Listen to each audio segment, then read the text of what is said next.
noches, El Salvador. Bienvenidos a una nueva edición del resumen de lo mejor de 8.com, Canal 30 Tele 1. Un viaje que hemos preparado para todos ustedes de todo lo que ha acontecido a lo largo y ancho de esta semana, donde el día lunes arrancamos con la candidata del partido Arena en coalición por una diputación, doña Mireya Wolan, una profesional en medicina que nos habló no solamente de propuestas, nos habló de valoraciones, de temas de coyuntura, de actualidad, que por supuesto usted desea conocer. A continuación le compartimos el resumen de lo que nos dijo.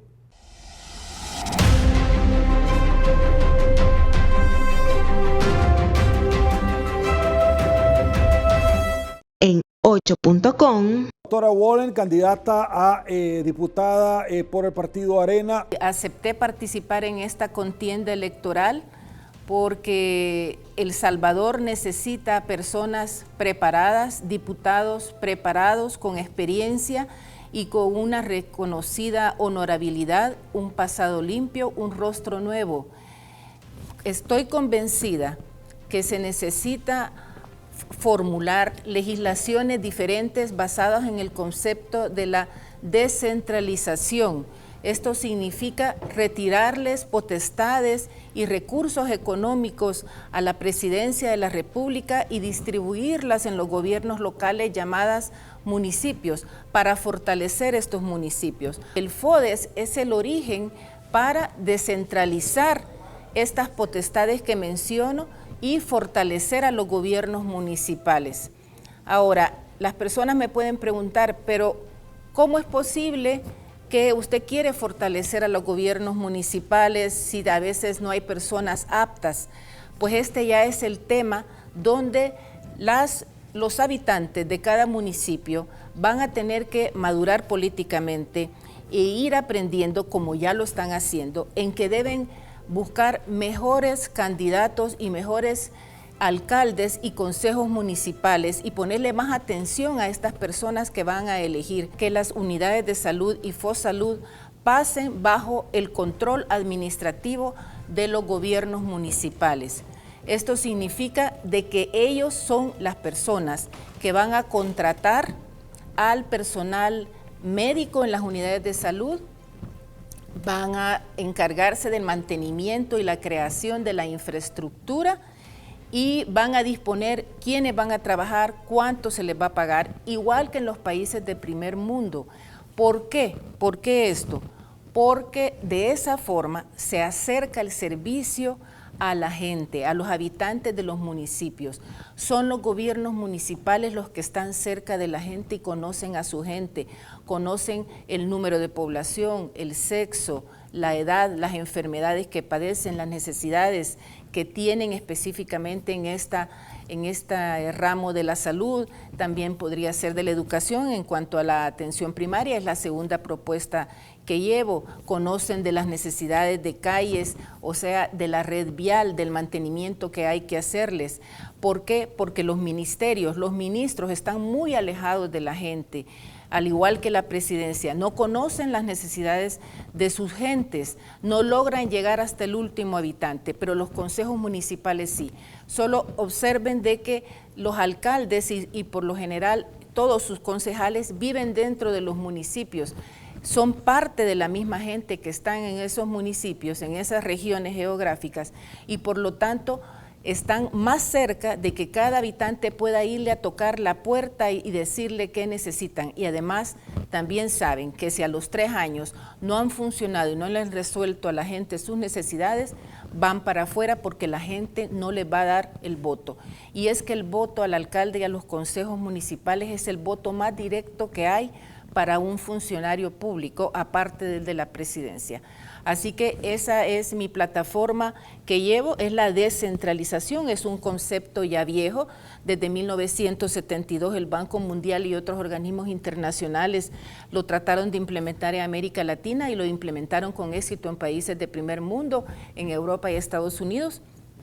Aquí solo se medio implementó en salud cuando se creó en el papel los conceptos de atención primaria, secundaria o segundo nivel y terciaria o tercer nivel, pero en realidad no se llevó a la práctica. Vemos un Hospital Rosales donde deberían estar solo el 5% de las personas para ser tratadas por enfermedades muy específicas y especializadas, y se están haciendo actualmente 1.240 apendicectomías cuando esas son tratamientos quirúrgicos de segundo nivel, o se ven gripes o neumonías simples cuando esas deberían ser manejadas en el primer nivel. Así que esa es en forma genérica la plataforma que llevo de la descentralización. Llevo, al igual que mi número de casilla, 17 propuestas legislativas, y en base a estos conceptos, en base a mi preparación, que soy médica y abogada e investigadora científica, le estoy ofreciendo a la gente estos conocimientos y diciéndoles, tengan la confianza, también soy una persona honesta y honorable, les pido el voto hoy directamente, ya que la ley me lo permite, soy muy respetuosa de la ley. Voy en la casilla 17 de la planilla del Partido Arena. Listo. También está el tema del FODE dentro del Presupuesto General de la Nación, que haya un momento precisamente para el desarrollo local, obras sostenibles de validez humana, pero también de proyectos de utilidad pública. Sobre estas mismas líneas hay un remanente de 7 meses, un poco más de $200 millones que el Ejecutivo no lo ha querido trasladar. Tengo una nota para efectos de ilustración, se los comparto. Son más de $200 millones que adeuda el Ejecutivo a las 262 municipalidades del país por el retraso en el pago del FODES. La ley establece que se debe transferir a las alcaldías el 10% de los ingresos corrientes netos de manera mensual, por lo que en promedio el gobierno tendría que entregar cerca de $40 millones al mes. El monto a deber hasta la fecha es correspondiente a los meses de junio a diciembre de 2020. Este atraso incluso provocó que la diputada Marta Evelyn Batres, el diputado Carlos García Saade y el edil de Soyapango Juan Pablo Álvarez pusieran un aviso ante la Fiscalía General de la República para que se investigue el posible cometimiento de delitos por parte del director general de Tesorería del Ministerio de Hacienda. Por su parte, el gobierno ha dicho en reiteradas ocasiones que hará la transferencia cuando se tengan disponibles los recursos, que aseguran disminuyeron por efectos de la pandemia de COVID-19. Informó para Noticiero 1 María José Infantosi. Gracias María José Infantosi por este despacho. Doctora Wallen, el tema del FODES no es un tema negociable, es un tema que por constitución, por ley lo establece como válido. De hecho, la Sala de lo Constitucional ya admitió esta controversia entre el Ejecutivo y el Legislativo. El Ejecutivo todo lo veta y todo por un tema inconstitucional, aunque no lo sea, para que esto dilate la entrada en vigencia de cierta aplicación de normativa. Por ejemplo, el traer de regreso a los salvadoreños varados lo manifestó por inconstitucional, la Sala lo superó. El tema del FODES también. El tema de las pruebas, la Sala dijo no se le puede impedir la entrada a ningún salvadoreño, también lo vetó por inconstitucional cuando no tiene ningún elemento institucional o constitucional, mejor dicho, sobre este tema. Su opinión, por favor, sobre el FODES. Sobre el FODES, vuelvo a repetir, como dije en el espacio anterior, que el espíritu del FODES que está en la Constitución es fortalecer los 262 municipios que existen en nuestro país, porque al fortalecerlo, al darle más recursos y potestades, lo que estamos haciendo es acercar los servicios a la gente. Y ese ha sido el problema y la característica de los gobiernos centralizados, que como es aquí en El Salvador, como tenemos ahorita, el órgano ejecutivo es una institución centralizada, la mayor parte de decisiones y dinero los maneja él, y esto, como se está dando en este momento con el gobierno de Nuevas Ideas y se ha dado en los gobiernos anteriores, desde hace 30, 40 años, es una barrera para la democracia porque no permite que la gente sea ayudada en sus necesidades y que la ayuda sea pareja para todos, en base al principio de la igualdad que establece la Constitución de la República. Por eso negarle los fondos al FODES es matar el espíritu de la Constitución, que pretende que el centro de toda la acción del Estado sea la persona humana. Yo me alegro en lo personal que la Asamblea Legislativa haya aprobado un presupuesto donde se incrementa a 100 millones el monto para el FODES, porque eso fortalece el espíritu de nuestra Carta Magna, que es que el origen y fin del Estado sea la persona misma y que se le pueda acercar los servicios de salud, los servicios de educación, el agua que es una necesidad urgente y que lleva 13 años guardada en una gaveta la ley en la Asamblea Legislativa, que se acerque esa agua porque sean los consejos municipales los que administran el agua de cada municipio, la red vial, esa deficiencia de calles, avenidas y la falta de mantenimiento de ellas, porque los consejos municipales no cuentan con los fondos porque están concentrados en el Ministerio de Obras Públicas y solo este ministerio puede decidir cuánto y cuándo les da, y que por lo general no les da a los municipios los dineros que están presupuestados, los regresan a los fondos general de la Nación para el uso de la presidencia. Todo esto se va a evitar cuando se fortalezcan los municipios, y eso a través del concepto que ese va a ser mi trabajo a partir del 2021 en la Asamblea, la descentralización. Vuelvo a repetir, quitarle fondos dinerarios y potestades al órgano ejecutivo para repartirlos en los consejos municipales. Listo. Hay varias notas, uno de ellos, doctora, es sobre el tema también del mozote.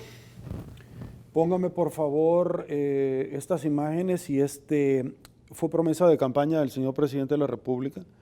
De hecho, el congresista Jim McRobin arremetió contra el presidente hace unos 2 meses diciéndole que había sido promesa de campaña, pero que a él, puntualmente a él, le había dado su palabra de que iba a investigar.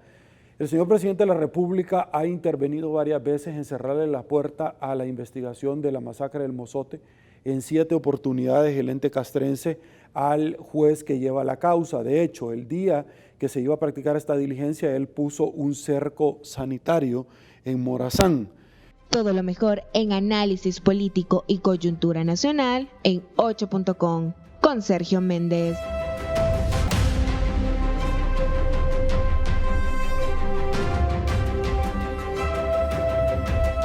Arribamos al día martes, donde nos acompañó el diputado del PCN, Reinaldo Cardosa, diputado y candidato a la reelección del departamento de Chalatenango. Con él conversamos sobre diferentes temas de coyuntura, de actualidad, que usted por supuesto desea conocer, pero particularmente conocer un poquito cuál es el planteamiento, cuál es la oferta electoral de cara a poder nuevamente refrendar por 3 años más una diputación de ese departamento. ¿Qué nos dijo? Se lo compartimos.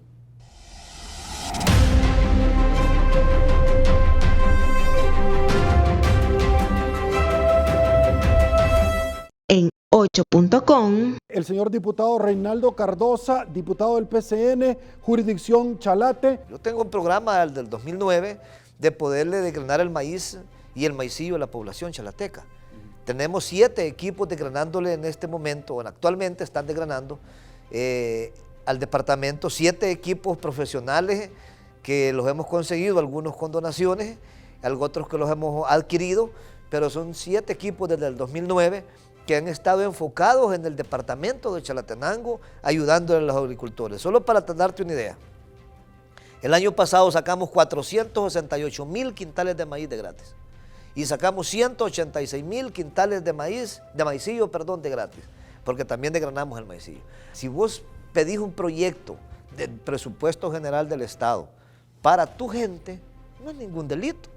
Al contrario, lo que tenés que tener es la habilidad para poder negociarlo, que ese proyecto llegue a ese departamento de Chalatenango. Y eso es parte de lo que hemos hecho. Unas infinidad de cosas que se ha hecho en el departamento, que los chalatecos estoy seguro que en estas próximas elecciones vamos a salir quizás más ventajosos de los periodos anteriores que hemos hecho. Yo sí consigo algo, y cuando digo si consigo algo es que cuando la vaca está muerta, sí puedes decir la voy a repartir, la carne, Pero durante la vaca esté viva, no puedes decir, miren, les voy a repartir la carne de esa vaca, porque la vaca se te puede ir y te puedes quedar de mentiroso. En ese sentido, Reinaldo nunca ha prometido algo al pueblo chalateco. Siempre ha prometido trabajo, trabajo y más trabajo, y es lo que hemos llevado. Si yo consigo agujas, agujas le vamos a regalar a la gente. Lo que he hecho, que he sido un hombre que ha andado pidiéndole al pueblo. Yo tengo gente que me está ayudando en este momento para poder comprar más máquinas de desgranar maíz, por ejemplo. Y el próximo año termina la campaña y nosotros seguimos desgranando maíz. Te puedo decir que cercano mismo al mismo canal los están donando en este momento máquinas para poder regalarle a ese pueblo chalateco más máquinas para desgranar maíz. En el tema del PCN, englobando al PCN en concreto, nosotros somos un partido de conciliación, somos un partido concertador, somos un partido de que tratamos de que cuando hay problemas en la Asamblea Legislativa, como por ejemplo el del tema de la pandemia. En el tema de la pandemia nosotros fuimos uno de los mediadores que estuvimos intermediando entre el Frente y Arena, que son partidos mayoritarios que no, bueno, al final no dieron sus votos y no acompañamos nosotros para poder darle una oferta en el tema de la pandemia al pueblo salvadoreño. Es como en el tema del presupuesto, que sé que me lo vas a preguntar en el tema del presupuesto. Nosotros somos mediadores para que las cosas salgan bien. Ahí tenemos gente de experiencia, que hay gente que conoce el tema de la Constitución de la República, saben qué es la Constitución de la República, saben qué cosas son inconstitucionales y qué cosas son constitucionales. Nosotros somos una balanza de equilibrio en la Asamblea Legislativa y eso es lo que vamos a seguir siendo. Nosotros no le vamos a negar votos al presidente de la República, quien sea el presidente, siempre y cuando sea en bienestar del pueblo salvadoreño. Y no lo hemos negado. Nosotros hemos gobernado con Sánchez Serén, con Funes, actualmente con el presidente actual. Yo estuve en aquel tiempo todavía 5 meses con Arena, le dimos gobernabilidad, no le bloqueamos proyectos. Yo sé que bloquear un proyecto a un ejecutivo es bloquear al mismo pueblo salvadoreño. Lo que hay que hacer es saberlo hacer, saber cómo ese dinero va a llegar al pueblo salvadoreño. Si allá el funcionario no quiere apostarle o apoyar al pueblo salvadoreño, el dinero se lo huevean, como usualmente se menciona, bueno, que lo pague él, que él responda, pero nosotros en la Asamblea no podemos estar respondiendo por eso, porque la salud, porque los quedemos sin salud, porque los quedemos sin educación, porque los quedemos sin agricultura. Hay tantos temas en el tema del presupuesto general del Estado. Ok, tengo esta nota para efectos de ilustración donde ha arrancado la justa electoral, donde los salvadoreños vamos a acudir el próximo año, el 28 de febrero, a las urnas a elegir quiénes serán las autoridades que van a regir los designios por 3 años más en este país, desde la Asamblea Legislativa, desde el Parlamento Centroamericano y también, por supuesto, desde las alcaldías en el Redondo Nacional. Por favor.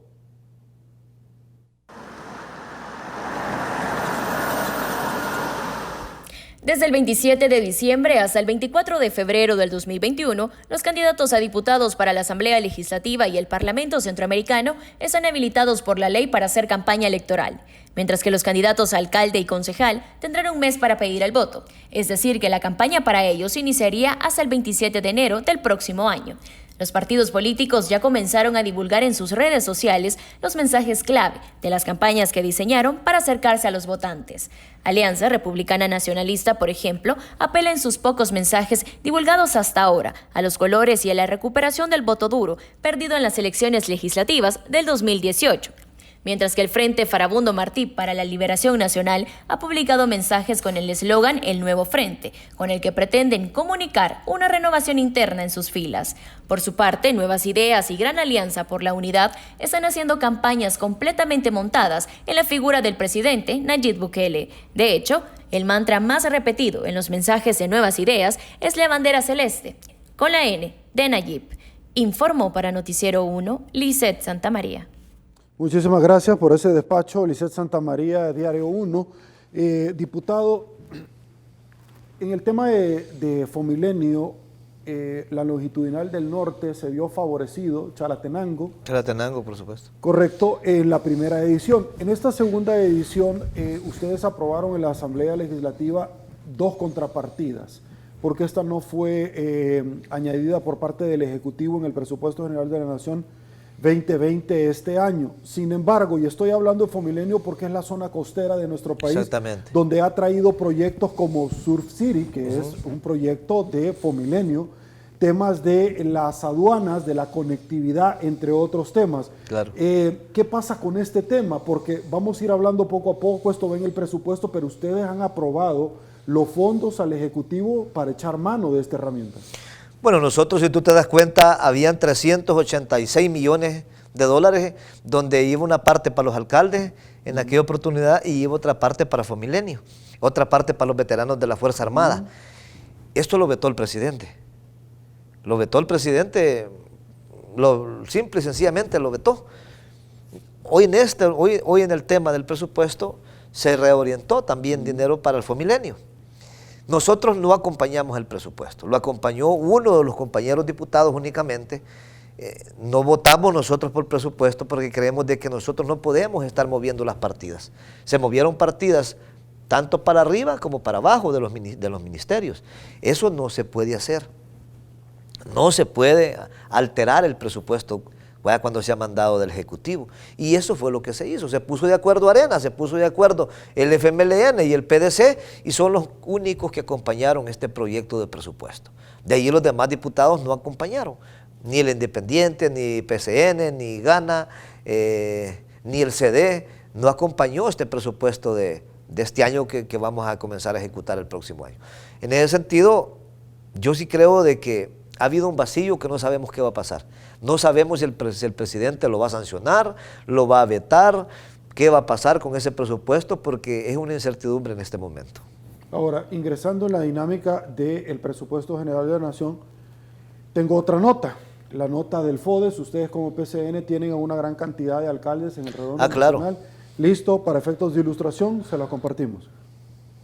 Son más de 200 millones de dólares que adeuda el Ejecutivo a las 262 municipalidades del país por el retraso en el pago del FODES. La ley establece que se debe transferir a las alcaldías el 10% de los ingresos corrientes netos de manera mensual, por lo que en promedio el gobierno tendría que entregar cerca de 40 millones de dólares al mes. El monto a deber hasta la fecha es correspondiente a los meses de junio a diciembre de 2020.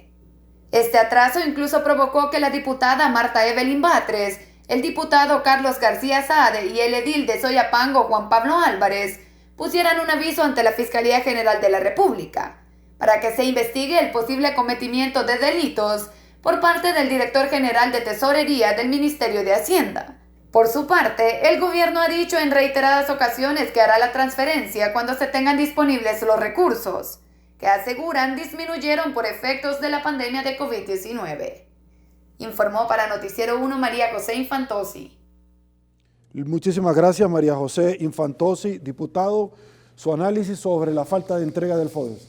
Bueno, ha sido un caos para mí. Ha sido una falta de respeto hacia los alcaldes, y lo puedo decir con toda sinceridad. Se le hubiera tratado de solventar, si en realidad estamos en una pandemia todavía, no hemos salido de una pandemia. Se le dio plata al Ejecutivo, no lo podemos negar. Yo he votado por bastante dinero para el Ejecutivo. Yo creo que se tendría que ver dado en cuando sea la mitad de estos 7 meses o 8 meses que no se les dio de FODES a los alcaldes. Quienes sufren no son los alcaldes. Quienes sufren no son los que trabajan en la alcaldía, porque ellos de una u otra forma se les tiene que pagar obligatoriamente, porque ellos tienen un recurso en la sala, se pueden mirar un recurso en la sala de lo constitucional y los van a ordenar pagarle. Eso no hay ninguna duda. Pero sin embargo, el no ponerles ni un 5 en 8 meses a los alcaldes, yo creo que es una falta de respeto al mismo pueblo salvadoreño. ¿Por qué razón? Porque quienes sufren esto es la gente de a pie, Sergio, no es la gente que tiene carro, la gente que tiene sus motitos para poder movilizarse, es la gente que en realidad no tiene ni siquiera el caballo para ir a recoger su maíz al campo. Esa es la gente que en realidad sufre día a día. El alcalde, hay muchos alcaldes buenos, como por ejemplo, pueden haber alcaldes de que no funcionan de la mejor manera y que solo andan viendo cómo rascarle al mismo tema del FODES. Pero hay alcaldes que en realidad se dan el todo por el todo para el pueblo salvadoreño, para sus municipios. Quien manda en los municipios es el alcalde, no es el presidente de la República, es el alcalde. En ese sentido yo creo que fue un tema muy equivocado y que este dinero se pierda en este momento. Aquí estamos esperanzados únicamente a la Sala de lo Constitucional, a las cuales se les hace el llamado que se pronuncien sobre el tema del FODE, porque ellos ya tienen varios tiempos ya tienen varios días o varios meses de que se puso esta inconstitucionalidad ahí, y que le respondan a los alcaldes, que le respondan al pueblo salvadoreño en especial, Sergio.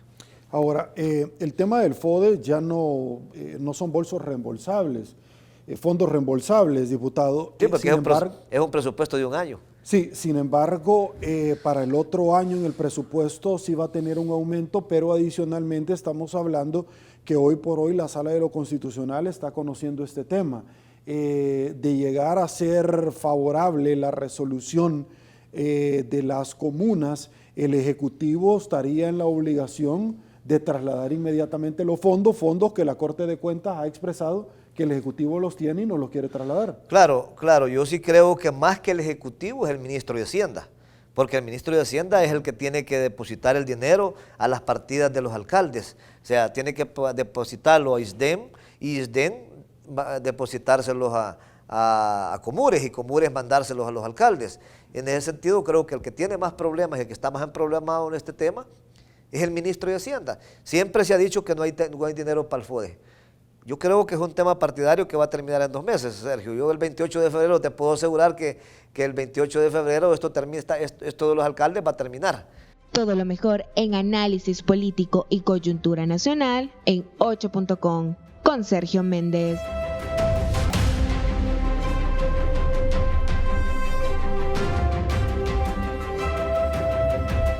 El día miércoles seguimos en esta justa electoral conociendo diferentes perfiles, propuestas de diferentes candidatos que aspiran a llegar a un curul dentro de la Asamblea Legislativa el próximo año, el 28 de febrero. Analizamos los temas que están en el tapete hoy por hoy, pero también las propuestas. ¿Qué es lo que ellos proponen de llegar a un curul dentro de la Asamblea Legislativa? Esto nos dijeron, se lo compartimos.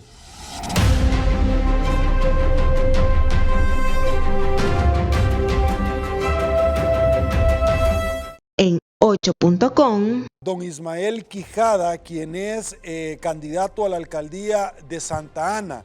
Don Cayetano Cruz, alcalde y candidato, candidato para la alcaldía de Soyapango. Don Rogelio Canales, quien es candidato a la alcaldía de San Salvador. La población tiene que saber que este apoyo Femilenio es parte de las contribuciones que hacen los salvadoreños allá en Estados Unidos. O sea, los gobiernos de Estados Unidos desarrollan estos proyectos, pero ¿verdad? Bajo el esfuerzo que realizan todos nuestros compatriotas que están allá fajándose en Estados Unidos y dan sus aportes a través de los impuestos. Pues. Entonces, bienvenido sea. Es lamentable de que estemos viviendo esta situación. Eso refleja en realidad que hay un desorden por parte de este gobierno en las finanzas, pero yo no quisiera pensar más allá que ese desorden tiene a la base preguntarse a dónde está el dinero, porque la Asamblea ha estado aprobándoles diferentes préstamos, se aprobó el presupuesto a donde precisamente iba contemplada esa contrapartida, que por supuesto todos los salvadoreños nos alegramos cuando viene ayuda, y esa ayuda va específicamente a beneficiar a la población salvadoreña. Con el Fomilenio 1 fue exitosa. Luego viene, pocos países han tenido esa oportunidad, se dio la oportunidad a El Salvador con el Fomilenio 2. Se desarrolla en la gestión del profesor Sánchez Serén fundamentalmente. Y ahorita se están terminando los proyectos. Es decir, el señor Bukele lo que va a hacer es cosechar toda la cantidad de proyectos que se impulsaron por el profesor Salvador Sánchez Serén. Bueno, pero resulta que este gobierno se caracteriza por la improvisación, por la mofa, por el desprecio a la institucionalidad del Estado, a la ley, a la Constitución. no ha tenido la característica de ser un gobierno serio, de ser un gobierno respetuoso de la Constitución y de la ley, de las buenas prácticas democráticas. ¿Qué es lo que ha ocurrido? Que no incorporó en el presupuesto 2020 la contrapartida que correspondía presentar para terminar los 5 proyectos que hacen falta en el Fomilenio 2. Y a partir de eso, tuvo la Asamblea que subsanar la omisión, y con los fondos que se lograron establecer con el préstamo convenio BID, se logró subsanar, entregando en el proyecto la cantidad correspondiente a la contrapartida. El presidente sancionó ese proyecto de ley, se hizo ley de la República y debe ser cumplido a cabalidad. No se hizo, se distrajo el dinero, así como se dice, se ha distraído dinero de otras cuentas para otros aspectos y que la Corte de Cuentas ha hecho señalamientos. Entonces se distrajo el dinero, se invirtió o se destinó para otros fines. Eso es incorrecto, se llama malversación de fondos. Entonces, cuando surge esta situación, viene y ahora vuelve a pedir el dinero, dice que no lo tiene. Esto es como cuando un padre le da el dinero al hijo para que vaya a pagar la universidad, para que pague la cuota, y se va de juerga con sus amigos, gasta el dinero y después le vuelve a decir al padre que le dé el dinero para pagar la universidad. Y le dice el padre, sí, ya lo di, sí, pero lo invertí, lo gasté en otras cosas. No puede ser eso.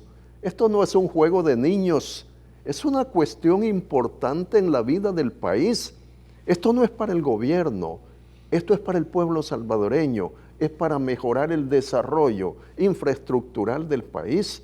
Como decía Ismael, se está viendo la situación de la educación en el país, la mejoría del sistema educativo, las cuestiones aduanales, las carreteras, etcétera. Es el beneficio del país y el presidente de la República y su gabinete debe de darle la importancia que eso le corresponde. Se trata del progreso del país, pero no, lo que se hace es actuar como se actúa, con irresponsabilidad y como dice el compañero Cayetano, atribuyéndole responsabilidad a quien no la tiene. Rogelio, aguántame un ratito. Quiero compartir una nota de Diario 1 precisamente con relación a este tema y más adelante reacciones de diferentes diputados de diferentes partidos políticos con relación a esto. Por favor.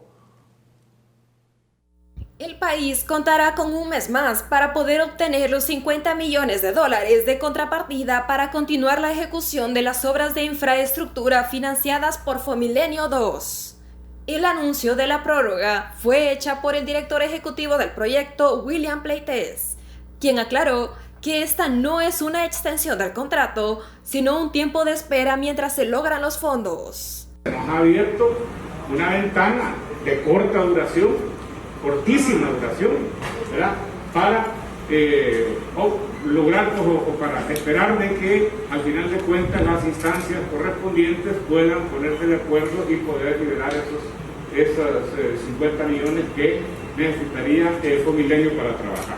Ante la cuenta regresiva, el ministro de Hacienda solicitó el establecimiento de 2 sesiones plenarias para aprobar nuevos fondos que le permitan saldar la deuda. Básicamente lo que nosotros estamos haciendo este día es dando un salvavidas a Fomilenio y así que se puedan continuar los 11 proyectos que todavía están en ejecución, 5 que serían los mayormente afectados y 6 pues que ya tienen un buen porcentaje de avance como la carretera del litoral. Sin embargo, las peticiones no fueron aprobadas por la falta de apoyo de los grupos mayoritarios de la Asamblea Legislativa. Como sabrán ustedes, no tenemos los votos para poder de alguna manera someter a aprobación la petición concreta hecha por el señor ministro de Hacienda. El debate en la aprobación de los nuevos fondos radica en que para los diputados de Arena y FMLN, estos ya fueron otorgados en una sesión anterior. aunque el ministro aseguró que no están disponibles al ser usados con anterioridad para otros rubros. Los más afectados con todo esto siguen siendo los salvadoreños, quienes tendrán que ver paralizados 4 megaproyectos, además de los trabajadores de Fomilenio 2. Informó para Noticiero 1, Maite Portillo.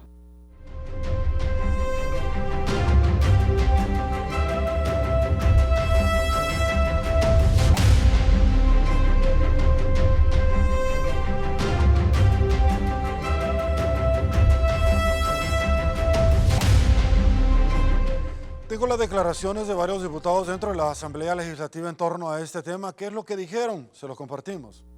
Por los noticieros o por los medios de comunicación que hace 2 semanas aprobamos los 50 millones del Fomilenio. Venir a pedir otros 50 millones más en ese concepto es prohibido por la ley. La Corte de Cuentas observaría el que nosotros aprobemos con el mismo concepto 50 millones más. Sobre todo cuando esos 50 millones en este momento dependen de Casa Presidencial. El presidente de la República tiene en su escritorio el decreto legislativo en el cual aprobamos el dinero para Fomilenio. Dependerá de él. Si él avala con su firma, sanciona el decreto, automáticamente pasan los 50 millones a Fomilenio como contrapartida. Si él veta ese decreto, entonces le está negando a Fomilenio los fondos que corresponden a una deuda internacional que solo se puede honrar pagándola. De tal manera que el ministro no nos puede venir a pedir lo que el presidente tiene. De tal manera que el ministro no puede venir a decir que no le hemos dado 50 millones cuando fue público ante la nación que se aprobó el decreto legislativo que contenía 50 millones de contrapartida para Fomilenio. Bueno, el ministro ya cambió por segunda o tercera vez la versión de ese dinero. Si ustedes recuerdan, a ustedes les dijo que ese dinero se había utilizado para Bandesal, para poder financiar las pequeñas y medianas empresas. Nosotros le respondimos que el dinero de Bandesal, los 600 millones de dólares, ingresaron producto de los letes y setes que colocó el gobierno el mes pasado. Es decir, que esos 600 millones para poder financiar las micros y pequeñas empresas los tiene Bandesal. Ahora cambia la versión y dice de que no, de que eso se ocupó para el IVA. Realmente el ministro está jugando con el pueblo salvadoreño. Él no tiene claro ni a dónde está el dinero o dónde lo ocupó, o probablemente está desinformado. Pero lo primero que tiene que hacer el ministro es preguntarle al presidente de la República que lo sancione el decreto para que paguen Fomilenio. ¿Qué es lo que dijeron otros diputados de otras fracciones partidarias dentro de la Asamblea Legislativa? Se lo conversamos. La solución la tienen en sus manos. Ellos están todavía en el plazo que da también el proceso de formación de ley para sancionar y que se publique ese decreto y se haga la transferencia. Ya aprobamos los recursos necesarios, o sea, solo faltaban 50 millones y es exactamente lo que la Asamblea Legislativa ya aprobó. Lo que tiene que hacer Bukele es solo sancionar el decreto. Darle de dos préstamos para una misma causa. Eso es imposible, por lo tanto yo invito a los funcionarios de este gobierno que sean un poco más responsables y que le expliquen bien a la población. No es nuestro, si él quiere salvar Fomilenio, ahí tiene el decreto que basta con solo lo firme, lo sancione y a partir de este momento tiene los fondos. Y ellos hoy dicen que eso se lo gastaron para pagar proveedores, pues hasta hoy dicen. Eso fue, en ningún momento tampoco dijeron, ya no queremos esa distribución. Y otra cosa, no se retiran iniciativas aquí en la Asamblea Legislativa, está presentada, el expediente estaba vivo dentro de la comisión. Listo, don Rogelio Canales, voy con usted. Bueno, sí, ya estábamos terminando el tema con respecto al Fomilenio y la caracterización que se hace de este gobierno, en donde el principal factor es el irrespeto a la institucionalidad y al Estado constitucional de derecho. Pero además de eso, es un gobierno que está jugando con los diferentes órganos del Estado y está jugando con la población salvadoreña. La característica es la mofa. Vea lo que ocurrió ayer en la Asamblea Legislativa. Dejan que el proceso avance y tiene una carta escondida. y dice ya presentó renuncia al señor que tienen en el banquillo de los acusados.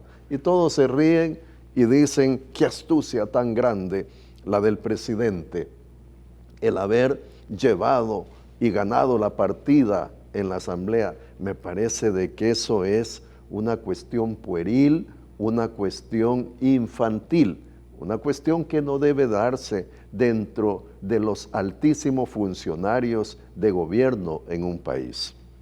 Bueno, esa situación también está ocurriendo con el irrespeto a la ley, por ejemplo, con lo del FODES. En esta situación nos encontramos en donde se están cometiendo ilícitos. ¿Por qué?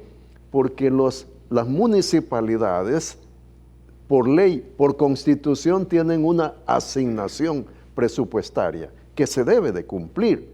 Todo lo mejor en análisis político y coyuntura nacional en 8.com con Sergio Méndez.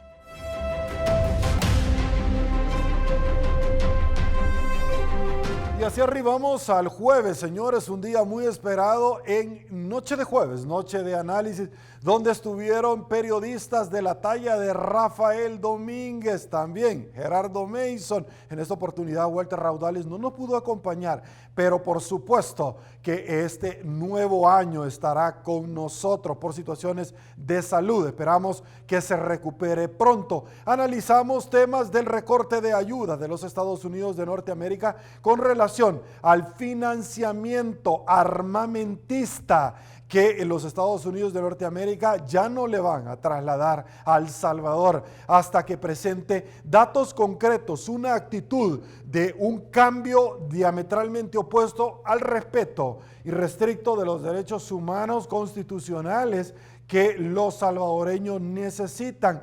¿Qué nos dijeron con relación a todos estos tópicos? A continuación, se lo compartimos.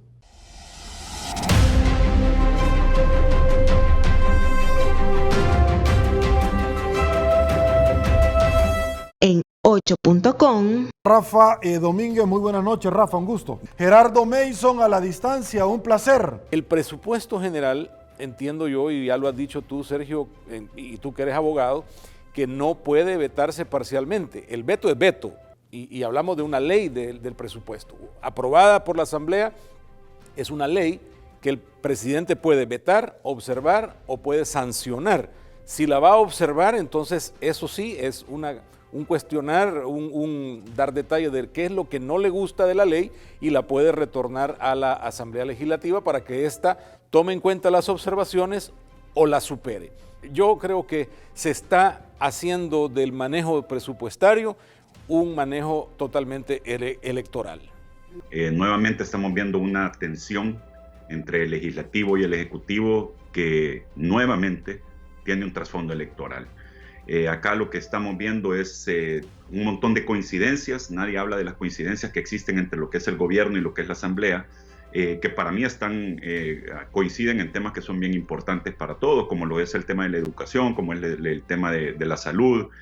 Se hacen críticas al presupuesto en cosas que a mí me parecen bastante razonables. O sea, yo no estoy de acuerdo con que este gobierno reciba ilimitados fondos casi que para los temas de comunicación, pues un gobierno no necesita todo ese dinero para autopromoción, ¿no? Honestamente me preocupa también las señales que se están mandando hacia el extranjero con este tipo de actitudes, porque nuevamente estamos viendo un presidente que se está poniendo por encima de la ley, que está queriendo justificar con el apoyo popular que puede tener el poder comportarse como él quiera. Y esas son malas señales que se envían hacia afuera, y necesitamos de afuera también proyectar una buena imagen como país, un país que está sano a nivel institucional, porque necesitamos de la ayuda que venga de afuera para poder llevar a cabo todo lo que se tiene que llevar a cabo en nuestro país. También una cosa que me llamó a mí la atención del presupuesto fue los números bien optimistas de ingresos del Estado con lo que se trabajó en este presupuesto. La Asamblea finalmente lo acabó dejando pasar, pero a mi juicio yo no creo que el Estado vaya a recibir lo que está planteado en el presupuesto. Va a ser un año difícil, es cierto, cambió un día en el calendario y vamos a estar en el 2021, pero el coletazo de todo lo que ha sido el 2020, con todos los trasfondos económicos, pérdidas de empleo, negocios cerrados, la incertidumbre de qué pueda llegar a pasar, con el tema de la pandemia, nuevas olas que puedan venir a cerrar o a encuarentenarnos, como lo hicieron anteriormente el gobierno a todos los salvadoreños, puede ser que alteren también esos números con lo que está planteado este presupuesto, y eso es lo que a mí me deja bastante preocupado. Ok, vamos siempre en esta misma línea.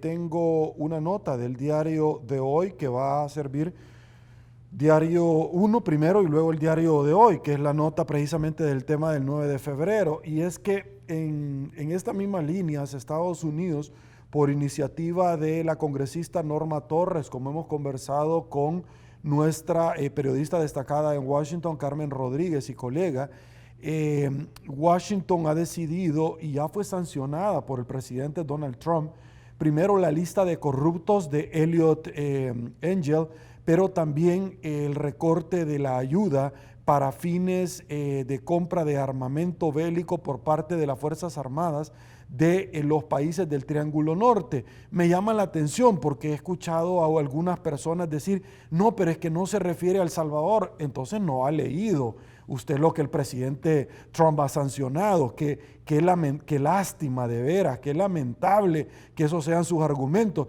En los países del Triángulo Norte está El Salvador, Honduras y Guatemala. Es como que usted me diga, se suspende toda la semana la actividad del fútbol salvadoreño. No, pero no dijo propiamente miércoles, por el amor de Dios, y miércoles está dentro de la semana.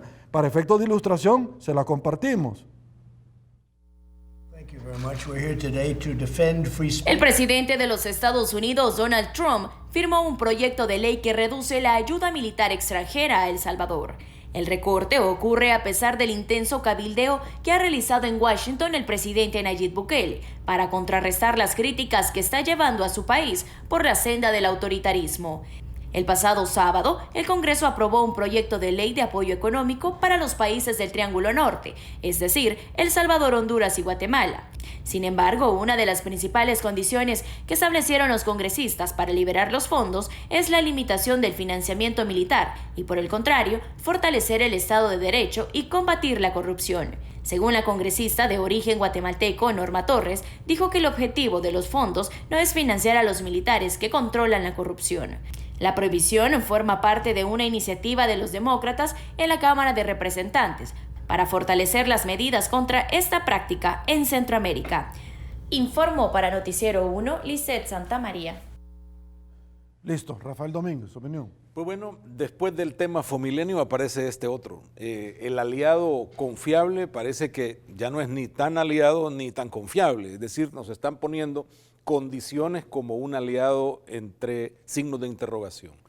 Y creo que lo dijimos en programas anteriores, ojalá que Estados Unidos sea serio, ojalá que Estados Unidos haga de estos mecanismos realmente un apalancamiento a la democracia en los países del Triángulo Norte. Y si esto es así, entonces, por consiguiente, hay un beneficio para estos tres gobiernos o estos tres países para garantizarnos que de alguna u otra manera se tiene control sobre el comportamiento desmedido en el abuso que se ha demostrado en ellos. Entonces, creo que es muy importante que Estados Unidos le ponga condicionantes y más en el aspecto militar.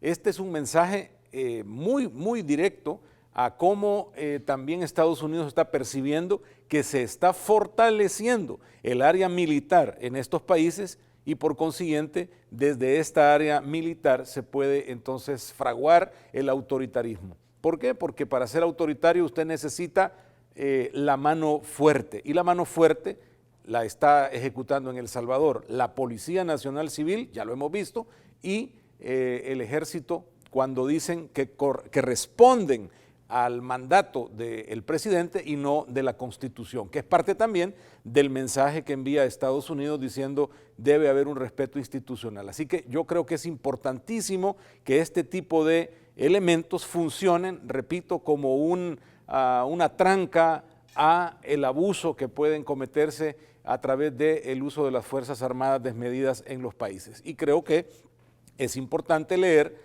lo que el socio estratégico número 1 de El Salvador está diciendo con este mensaje. Ya no es solo Fomilenio, que ya no aplicamos, que hay que pagar la contrapartida, es que hemos perdido entonces una posición también dentro de la preferencia de los Estados Unidos. Recordemos que esa preferencia tiene intereses y los intereses de Estados Unidos en el Triángulo Norte regresan con también Joe Biden en la presidencia, de quien ya se ha adelantado parte de su política de mucha preocupación contra la corrupción en esta región. O sea que también no solo del lado autoritario es el asunto, sino de la corrupción. Gerardo Mason, voy contigo. Muy interesante lo que dice Rafa. Yo le sumo de que cuando hay un cambio de presidencia en un país como Estados Unidos, la política exterior, el manejo de la política exterior, antes de que haya un cambio de quien se sienta en la silla presidencial, ya pasa a tener bastante influencia el que va a ser el nuevo presidente de Estados Unidos a manejarlo. Creo que eso es lo que ya estamos empezando a ver ahorita, los cambios que van a venir en la administración Biden versus lo que se estaba haciendo en la administración Trump. Interesante que Bukele haya ninguneado a Norma Torres en algún momento, en el que decía de que la congresista había firmado cartas sin ni siquiera leerlas, etcétera, y que no sabía de lo que estaba hablando, y ahora, liderado por esta misma congresista, vienen los recortes de la ayuda de Estados Unidos al área militar del Estado salvadoreño. Creo yo de que aquí el mensaje es claro en cuanto a que vos podés gastar millones de dólares, como lo ha estado haciendo el presidente Bukele, en lobistas en Estados Unidos para tratar de influenciar a los servidores públicos del gobierno norteamericano, pero las acciones finalmente son las que acaban hablando más que los lobistas. Entonces vos, por más dinero, por más millones, por más cientos de millones de dólares que gastes en tratar de vender algo que en realidad no está sucediendo, aquí no estás hablando con gente tonta. Acá la gente entiende perfectamente lo que está sucediendo en nuestro país. Esas imágenes poderosísimas que salieron de los militares entrando a la Asamblea Legislativa, a Bukele le hicieron un gran daño a nivel internacional, y no es un daño que se va a quitar con lobistas, y es un daño que todavía le está afectando. Los pleitos constantes que tiene con gente que vela por los derechos humanos a nivel internacional. Hemos visto también varios enfrentamientos, bloqueos en Twitter respecto a eso. Son cosas que no hacen ver bien a Bukele a nivel internacional y que ahorita le están costando pues al pueblo salvadoreño. Entonces estamos empezando a ver cómo cambia el poder en Estados Unidos. Yo lo que quisiera llamar a la reflexión en cuanto a que nos hagamos la pregunta, ¿por qué en Estados Unidos nos están viendo así? ¿Y por qué nosotros en nuestro país no somos igual de críticos? Yo quisiera de que cualquier gobierno que estuviera en el poder, de las lecciones que deberíamos de aprender, es que hay que ser muy críticos y muy exigentes con el gobierno, no importa si les dimos o no el voto. Es más, si les dimos el voto para que ellos pudieran estar a donde están, yo creo que nosotros deberíamos de ser todavía más exigentes con ellos, porque nosotros los pusimos en la posición de poder que ostentan. Y eso es lo que yo creo que en el país no está sucediendo en estos momentos. Nosotros estamos siendo más fanáticos que pensadores críticos. Y al hacer eso, estamos dejando de que nuestros gobernantes, sean del partido que sea, o repitan errores del pasado, o se comporten de igual o peor manera que como se comportaron en el pasado, y lo van a seguir haciendo si ellos ven que sus números de popularidad siguen intactos. ¿Y por qué Estados Unidos ahorita está preocupado por el aumento y el protagonismo que pueda tener una fuerza armada o los brazos armados de un gobierno? Y es porque hay que analizar la historia. Nuestro presidente lastimosamente salió hace poco queriendo ningunear la historia de nuestro país, queriendo desmerecer la historia reciente de nuestro país en temas como los acuerdos de paz o la guerra que se peleó en El Salvador. Eso no fue una mentira, eso de verdad sucedió, y empezó con actitudes muy similares a las que estamos viendo nosotros ahora del gobierno de turno. Entonces, por eso es que es bien importante también aprender un poco de historia, leer la historia, repasarla, entenderla, no desde un punto de vista fanático para tratar de justificar como uno ya piensa. No, hay que entender por qué se peleó una guerra en El Salvador. Y se peleó porque había falta de democracia, principalmente. A eso le puede sumar después todas las causas sociales y todo lo demás, pero la gente lo que quería era democracia, lo que no querían eran militares en el poder, lo que no querían eran dictaduras. Y yo entrevisté a María Chichilco cuando hice los documentales de los archivos perdidos del conflicto, y María Chichilco a mí me explicaba de que a mitad de la guerra ella se dio cuenta del gran error que ellos habían cometido como guerrilla al empezar a pelear por una dictadura, pero de otra ideología.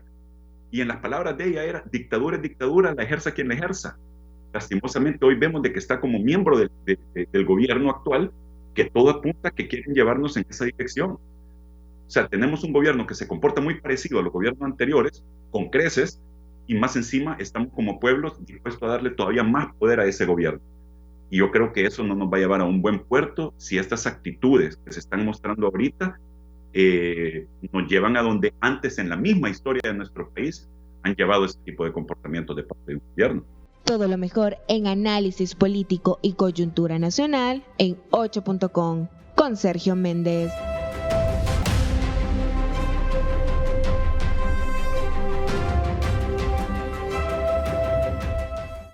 Y arribamos al día viernes, donde le hemos presentado a todos ustedes este resumen que hemos preparado con todo el equipo de producción de Canal 30 Tele1, que esperamos que haya sido de su completo agrado. Soy Sergio Méndez, así están las cosas hoy por hoy en nuestro país. Si le gustó el resumen de la entrevista, comente el resto de su vida. Antes de finalizar, quiero hacer un llamado a todos los salvadoreños a que nos ayuden, a que sean parte de este hermoso sueño que tenemos de ayudarle a una madre salvadoreña. Producción, compártame por favor los datos, porque hoy necesita Marisol Guardado nuestra ayuda. La niña Vicky Guardado, de 2 años 6 meses, necesita de nuestra ayuda. Nació prematuramente de 23 semanas, lo que le ha ocasionado como diagnóstico clínico una membrana hialina grado 4, asfixia neonatal. Adicionalmente, la niña ha sufrido 12 paros. Ha permanecido ingresada en el Hospital Benjamín Blum, ya que depende de estar conectada a un respirador artificial, pero han autorizado su traslado a la casa, garantizando su cuidado y sus necesidades básicas de vida y los cuidados de su madre, una madre soltera que no tiene ningún tipo de ayuda económica y no puede trabajar, ya que la bebé necesita de su cuidado permanente. Si desea apadrinar a esta pequeña guerrera, sus necesidades permanentes son las siguientes: leche Isomil, 3 latas o 4 aproximadamente, Pampers, pesa 25 libras, crema protectora para pañalitis, toallas húmedas, medicamentos, de los cuales se los detallo a continuación, de las cuales necesita la niña en la parte de abajo, se los compartimos. Necesita precisamente Aeroon, gotas, simeticona, Neurofil, jarabe, diprofilina, Daya Mineral jarabe, Sucracil jarabe, necesita también salbutamol más bromuro y patriopium. Necesita gotas pediátricas, Cevión gotas. ¿Dónde puede contactarla? Le compartimos el número de teléfono de ella, que es este, 7155-4258. La mamá de ella es Marisol Guardado. Dios se lo va a recompensar. Créame que Dios no es hombre para mentir, ni hijo de hombre para arrepentirse, y Él le va a recompensar lo que usted está haciendo en esta vida o en la vida eterna cuando compartamos con Él. Soy Sergio Méndez, será hasta una nueva oportunidad. Pase muy buenas noches y una vez más que el Señor nos bendiga a todos.